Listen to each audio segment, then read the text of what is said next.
So your new song, "Someone I Can Love," just came out. Hmm.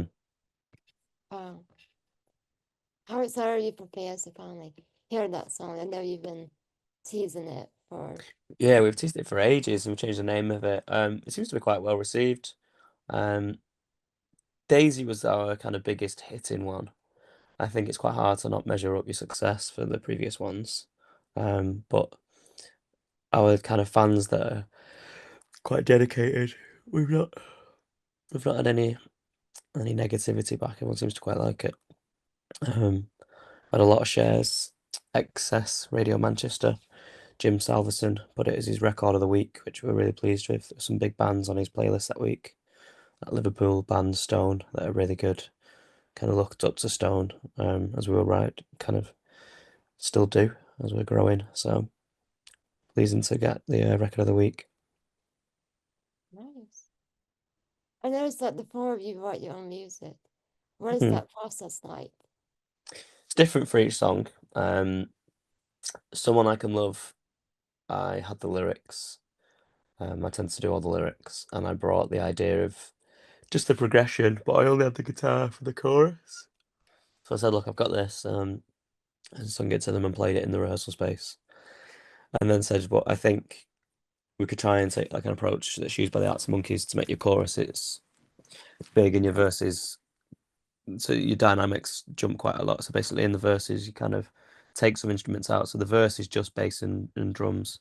So I kind of said to the lads, please write me a drum and bass verse, which is what they did.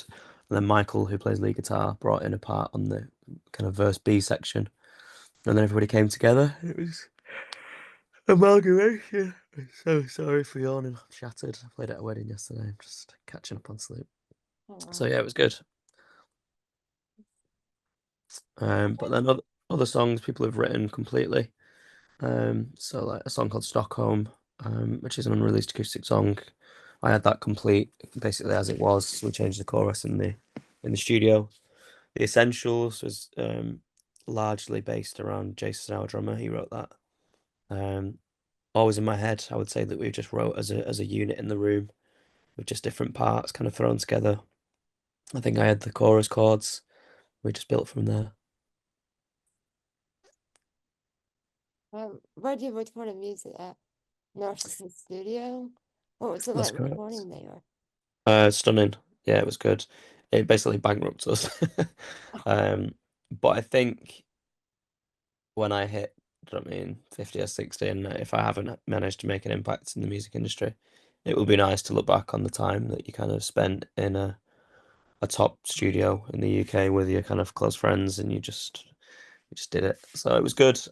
We spent about 6 weeks there with a producer um, that was just brilliant and guided us the whole time. So it was nice. It was a good time. We stayed with a partner of one of the bands. It was just good fun all the time. Tiring. It was tiring, very tiring, and quite stressful, but good.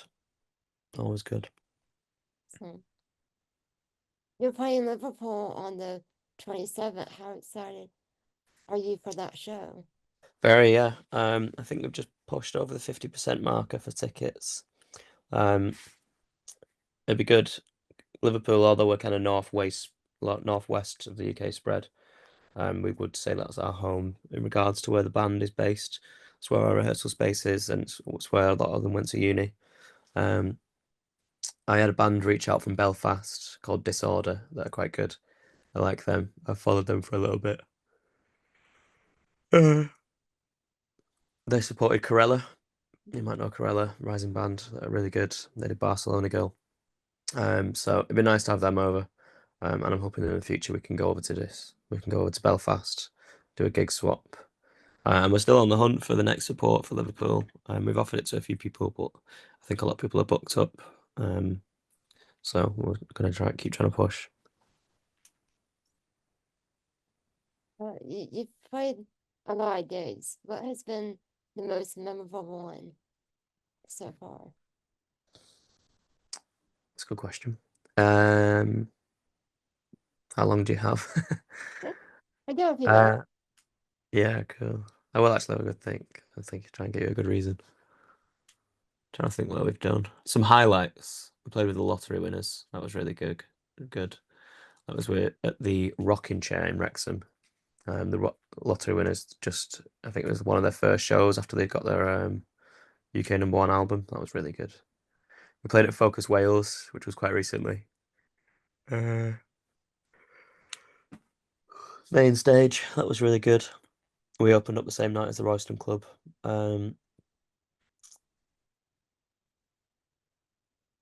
I would say the lottery winners gig. Yeah, that was brilliant. It was a very receptive crowd. And it was just nice, just a good laugh. Home environment. A few of our lads are from Wales originally. We know the staff there really well, and it was kind of just it was an invite, so it was nice. Do you know what I mean? It was good. It was a good show, and the lottery winners were brilliant as well. I hadn't seen them before, so it was nice. Say that one. Oh. I keep hearing that 2024 is going to be a breakout year, and so far that seems to be the case. What else is left in the works for this year? I hope so. Being in a band is really quite like being a footballer. You're either a footballer or you're not. Do you know what I mean? You either make it as a full-time footballer or you play in a weekend league. And at the minute we're still in the weekend league, so I'm hoping that we can break out. We have our first EP due to be released, and you will be able to purchase that at the July 27th gig, but we'll only be doing physicals ahead of the release, which will be coming out in August. That is the first I've ever mentioned that to anybody, so yeah. Oh, So that'll be EP1, and then we're hoping by the end of the year, either a handful more tracks or EP2. See how we get on. We bought some merchandise. We've got some new t-shirts that we'll be hoping to shift. oh, Uh, And we found our new drummer at long last. So we're integrating our new drummer at the 27th gig. There'll be a changing of the guard if you want. We'll be swapping over. So I'm looking forward to it. Be nice, and she's brilliant. So I'm looking forward to having her on board. nice. Will it be on CD or vinyl? We're going for CD. Since the UK left the EU, it's very expensive to get vinyls. I think there's like one or two companies in the UK that do it, so should have stayed. Blame Brexit. Yeah. There's only like 3 companies here in America, so it's Really? yeah. That's quite surprising. Yeah, there's this artist in Australia, Wool, and he came to America last year, and they're like, yeah, he doesn't have any physical CDs. They have like a 2-year wait list, and they don't have openings because the whole 2 years. Oh environment's my so God. yeah. And they're That's like, wild. he might do it, and like the anniversary in 10 years. So, yeah, Wild. no, Yeah. Maybe we're in the wrong business. That's what we should open up. yeah. So, do you have a dream collaboration? Oh, I've never really thought about collaborating. Um, Let me have a think. I mean, my idols have always been. I liked Oliver Sykes from Bring Me the Horizon. He was one of the first people that got me into lyric writing. I always liked a lot of his lyrics. And then obviously Alex Turner. Alex Turner, the shine has gone a little bit because everybody loves him from the Arctic Monkeys, but probably them. So I'd say my dream collaboration would be. Um, I'm just looking at my concert tickets on the wall, people that I've seen, which is the majority of people that I like. Um, Maybe Albert Hammond Jr. From the Strokes. He's the guitarist. He's mainly kind of rhythm style. A lot of his riffs are brilliant. I think if I could whip up something like Reptilia or You Only Live Once, I'd love that. It'd be nice to have him feature on a track. Um, yeah, maybe Johnny Marr. Johnny Marr has done some interesting songs. I read his book, Set the Boy Free. That was really, really good. Very incisive for a Manchester musician. Nice. Well, I've seen you mention the Arctic Monkeys a lot online. Yeah. I'm guessing they're one of your favorite bands. Yeah, they were definitely.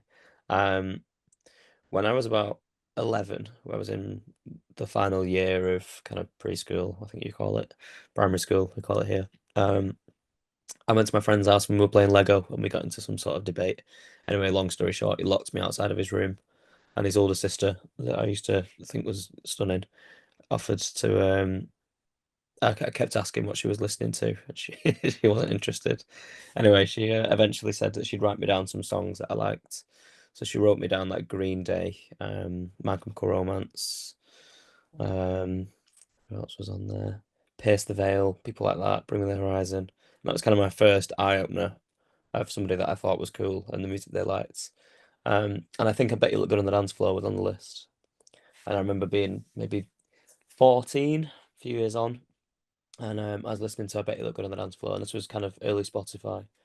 And you know, you can see what else they've released. I thought, oh, this band are all right. I'll have a see if they've got anything else. Maybe they were on album two by then, Favorite Worst Nightmare. It was just like, oh my God, this is what music is. I remember listening to A Certain Romance. I must have listened to it about three times on repeat. And it was just like the feeling of euphoria and just the pinions. I mean, the sensation you get on your neck and your kind of hair stand up. And that was it. I just became obsessed ever since. Um, there was other people that kind of challenged.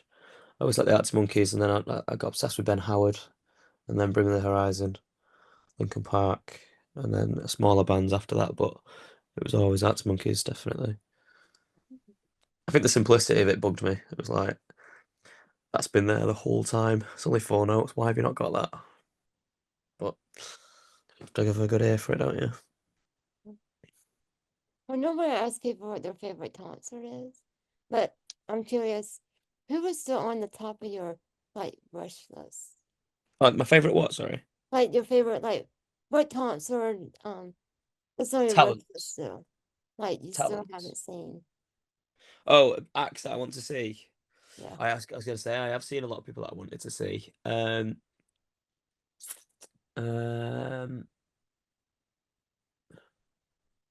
I'd like to see Kings of Leon. Okay. I think they do a brilliant live show. And obviously I'd like to see Oasis reunite. Yeah. Me and everybody else. Um, I tell you, I'd really like to see Nile Rodgers from Chic, and then obviously he went on to write loads of hits. I had tickets during the pandemic, and it got postponed for a year, and then it just got cancelled. I think there's a private problem. Um, so yeah, so I felt like I missed out on that after I'd waited a long time. So Nile Rodgers is on my bucket list, and Paul Weller as well. I'd like to see Paul Weller. Am I allowed three? Is Yeah, that that's fine. right? Lastly, do you have a recommendation? This could be anything, the book, a movie, a show, a restaurant, a place, advice, anything. Um,